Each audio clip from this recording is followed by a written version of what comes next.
एक बच्चा जो बचपन से घने जंगल में अपने पिता के साथ बड़ा हुआ है, जहाँ उसके पिता उसे शैतानी प्राणियों से बचाए रखते आ रहे हैं। लेकिन जिज्ञासा से भरे इस बच्चे ने आखिर एक दिन कदम रखा उस अनदेखी दुनिया के रहस्य को खोजने, जिससे उसे अब तक दूर रखा गया था।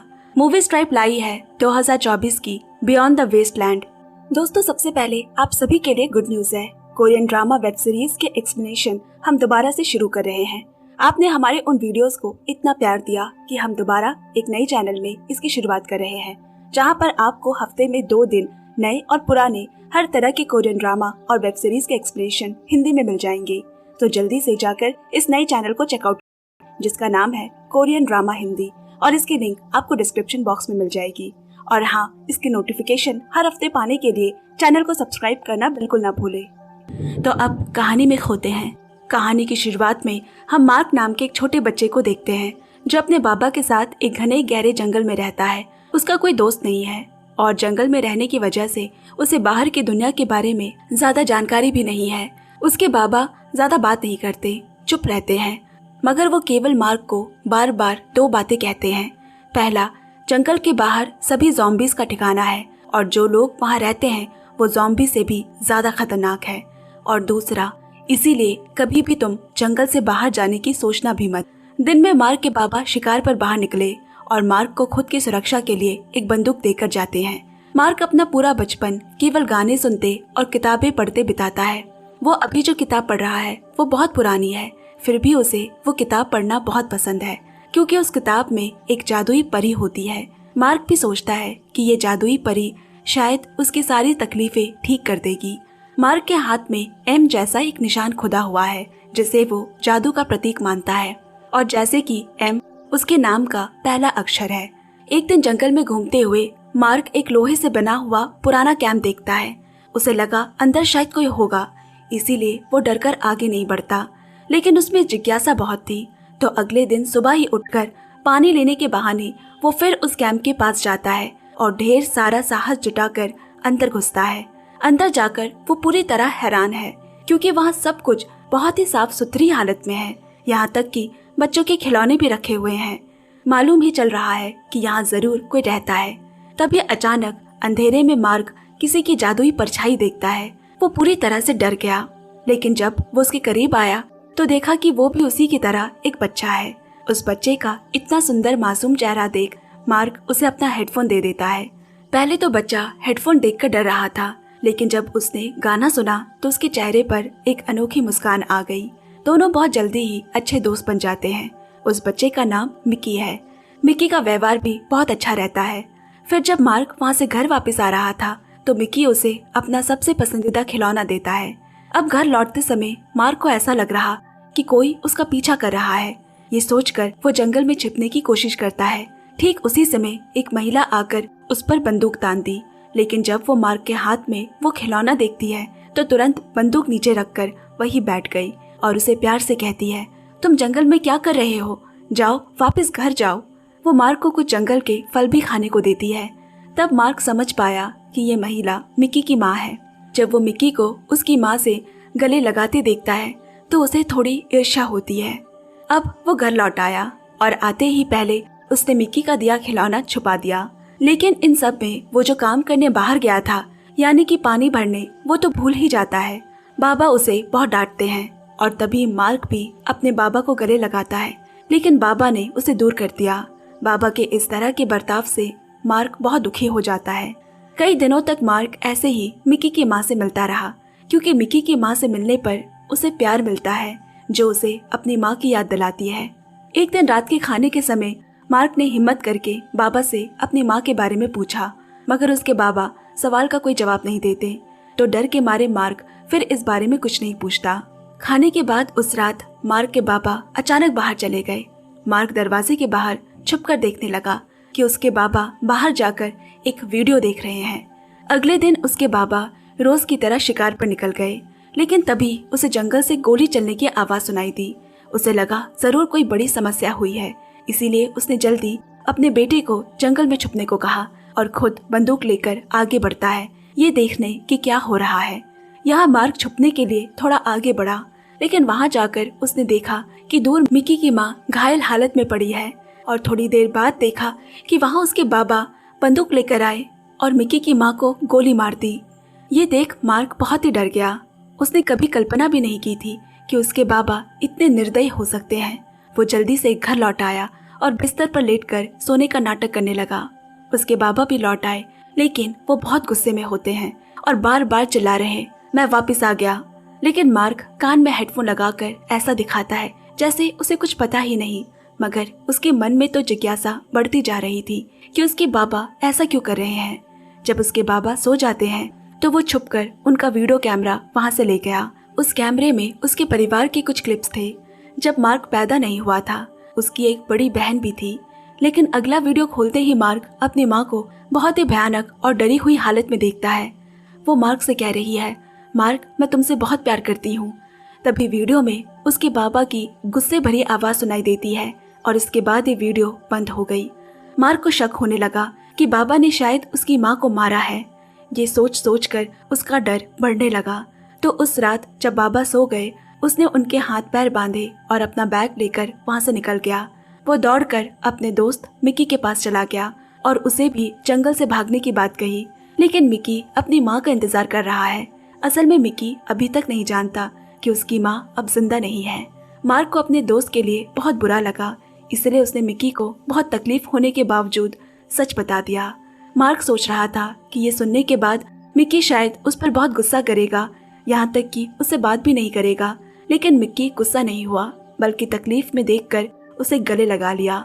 इसके बाद दोनों दोस्त जंगल से निकलने की कोशिश कर रहे हैं, लेकिन अचानक मार्क एक जगह रुक गया।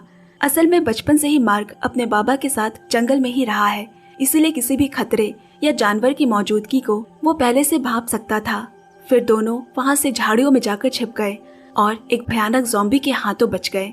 असल में तब तक ज़ॉम्बी वहाँ आ चुके थे, जिसकी वजह से मार्क इतना डर गया। ज़ॉम्बी के चले जाने के बाद दोनों वहाँ से दौड़ते हुए सड़क पर आ गए, जहाँ उन्हें एक टूटी हुई गाड़ी दिखी। दोनों उसी गाड़ी में जाकर छिप गए, मगर थोड़ी देर बाद ही दिखाई दिया कि ज़ॉम्बियों का एक बड़ा सा झुंड आकर पूरी गाड़ी को घेर लिया और गाड़ी के शीशे को तोड़ने की कोशिश कर रहे हैं। दोनों डर के मारे कांप रहे होते हैं कि अचानक उन्हें गोली की आवाज सुनाई दी और एक एक करके सारे ज़ॉम्बी मरते गए। फिर जैसे ही गाड़ी का दरवाजा खुला, मार्क ने अपने बाबा को देखा। आज सुबह उठते ही मार्क के बाबा ने देखा कि उसके हाथ पैर बंधे हैं। बड़ी मुश्किल से उन्हें खोलकर बंदूक लेकर वो अपने बेटे को खोजने निकला। अब मार्क को यहाँ देख उन्होंने मार्क को गोद में उठा लिया। बेटे को सुरक्षित देखकर उसे थोड़ी राहत मिली। तभी थोड़ी दूर से फिर ज़ॉम्बियों की चीखें सुनाई देने लगी। मार्क के बाबा और देरी न करते हुए मार्क को जबरदस्ती वहाँ से ले जाने लगे, लेकिन मार्क अकेला वहाँ से जाना नहीं चाहता। वो बार बार मिकी को भी साथ ले जाने को कहता है, पर बाबा इसके लिए राजी नहीं हो रहे। और पहली बार उसने जिंदगी में अपने बाबा पर चिल्लाकर उनसे हाथ छुड़ाया। उसके बाबा यकीन नहीं कर पा रहे कि मार्क उन पे चिल्ला रहा है। तभी उसके बाबा को पता चला कि ज़ॉम्बियों का झुंड इसने पहले अपने बेटे को एक पेड़ के पीछे छुपाया और अपनी बंदूक लेकर ज़ॉम्बियों से लड़ने चले गए। मार्क छुपकर देख रहा है कि उसके बाबा कैसे बड़े साहस के साथ एक एक ज़ॉम्बी को गोली मार रहे हैं। धीरे धीरे वो मिकी को बचाने के लिए उस गाड़ी की ओर बढ़ने लगे। उस वक्त मार्क सोचने लगा कि उसने बाबा को जितना बुरा या निर्दयी समझा था, वो शायद उतने निर्दयी नहीं है। लेकिन तभी एक ज़ॉम्बी मार्क की ओर बढ़ा। वहाँ से भागने का कोई भी रास्ता नहीं था, इसीलिए उसने हाथ में छोटा बंदूक लेकर साहस दिखाते हुए उस ज़ॉम्बी की तरफ गोली चलाई। यहाँ उसके बाबा गोली की आवाज सुन घबरा उठे कि उसके बेटे को कुछ हो तो नहीं गया। वो उस तरफ बढ़ने लगे, लेकिन अचानक एक और ज़ॉम्बी उनके सामने आ गया। उस ज़ॉम्बी को वही खत्म कर वो जल्दी से मार्क के पास पहुंचे और पाया कि वो सुरक्षित है। मार्क ने बाबा के हाथ पर चोट के निशान देखे। असल में ज़ॉम्बियों से बचते समय एक ज़ॉम्बी ने उनके हाथ को काट लिया था और वो अच्छे से जानते हैं कि इसका क्या नतीजा होगा, इसीलिए वो अपने बेटे के साथ अब आगे बढ़ना नहीं चाहते। वो धीरे धीरे वहाँ से चले आए और एक पेड़ के पास बैठ गए। उसे अपने पूरे शरीर में अजीब सा बदलाव महसूस हो रहा है। उन्हें डर लग रहा है कि वो भी जल्द ज़ॉम्बी बन जाएंगे, क्योंकि उस दिन उन्होंने मिकी की माँ के हाथ पर ऐसे ही चोट के निशान देखा था और इसीलिए उसे गोली मारी थी। नहीं तो थोड़ी देर बाद मिकी की माँ ज़ॉम्बी बनकर उन्हें ही नुकसान पहुंचाती, यहाँ तक कि अपने बेटे को भी नहीं छोड़ती। अब मार्क अपने बाबा के पास जाकर माँ की तस्वीर निकाल कर पूछा क्या आपने मेरी माँ को इसी तरह मार दिया था बाबा? बाबा ने कहा, नहीं, तुम्हारी माँ बहुत अच्छी इंसान थी और मैं उसे बहुत प्यार करता था। तब मार्क समझ गया कि सच में उसके बाबा के दिल में बहुत प्रेम, बहुत माया है, लेकिन परिस्थिति ने उन्हें कठोर बना दिया। मार्क सोचता है शायद उसकी माँ अभी भी जिंदा हो, लेकिन उसके बाबा का तो बचने का कोई तरीका नहीं था, क्योंकि ज़ॉम्बी ने उन्हें काट लिया था। वायरस अब उनके पूरे शरीर में फैलने लगा। उन्होंने मार्क को जल्दी से उससे दूर भाग जाने को कहा, क्योंकि अब वो कुछ ही समय में ज़ॉम्बी बन जाएंगे। और सच्ची में थोड़ी देर बाद मार्क के बाबा की आंखें धुंधली होने लगी, मतलब कि वो ज़ॉम्बी बन रहे थे। अब यहाँ मार्क अपने दोस्त मिकी को लेकर आगे बढ़ने लगा और तभी उन्होंने पहाड़ से गोली चलने की आवाज सुनी। मार्क समझ चुका था कि उसके बाबा शायद अब जिंदा नहीं, किसी ने उन्हें भी गोली मार दी होगी। मार्क और मिकी 10 साल के दो छोटे बच्चे जंगल में अकेले घूम रहे हैं, क्योंकि चाहे जो हो मार्क को अपनी माँ को ढूंढना था। चलते चलते दोनों जंगल से बाहर निकलकर एक स्थानीय जगह पहुंचे, जहां रेलवे लाइन के पास एक आदमी बैठा था। वो उसके पास जाकर खाना मांगने लगे, क्योंकि लगभग 2 दिन से दोनों ने कुछ नहीं खाया। जब वो आदमी को पता चला कि मार्क अपनी माँ को खोजने के लिए यहाँ आया है, तो वो बहुत खुश हो जाता है। लेकिन वो मार्क की इस समय कोई मदद नहीं कर सकता, ना ही उनके साथ अभी कहीं जा सकता है, क्योंकि उस आदमी के सारे बच्चे ही ज़ॉम्बी बन चुके हैं। लेकिन वो अपने बच्चों को मार नहीं पाया, इसीलिए उन्हें एक पिंजड़े में बंद कर यहाँ बैठकर पहरेदारी कर रहा है। इसके बाद दोनों वहाँ से कुछ खाना खाकर उस आदमी से विदा लेकर रेलवे लाइन के रास्ते आगे बढ़ते हैं। थोड़ी दूर जाने पर उन्हें एक खराब टूटी हुई ट्रेन दिखी। जिंदगी में पहली बार इतनी बड़ी ट्रेन देखकर दोनों अंदर घुसकर काफी हैरान हो जाते हैं। दोनों ने मिलकर इंजन के साथ थोड़ा खेला और फिर वो एक ट्रेन की कंपार्टमेंट में बहुत सारे ज़ॉम्बीज को कैद देखते हैं। डर कर दोनों आगे बढ़ने लगे। तभी सामने बंदूक पकड़े 2 लोगों को देखते हैं। वो लोग दोनों को एक पुरानी फैक्ट्री में ले आए। वहाँ उनका बॉस मिकी और मार्क दोनों को देखकर काफी चिंतित हो गया। मिकी को देखकर उसे बहुत बुरा लग रहा था और सोचता है कि मिकी शायद स्वर्ग से आया कोई बच्चा है, इसीलिए वो मिकी को सुरक्षित रख मार्क को मारने का ऑर्डर देता है। उन्हीं के बीच एक गुंडे ने जब मार्क की माँ की तस्वीर देखी तो वो बहुत परेशान हो गया। इसके बाद उनके बॉस ने वॉकी टॉकी के जरिए बाकी सबको सूचित किया कि हमें एक मासूम बच्चा मिला है।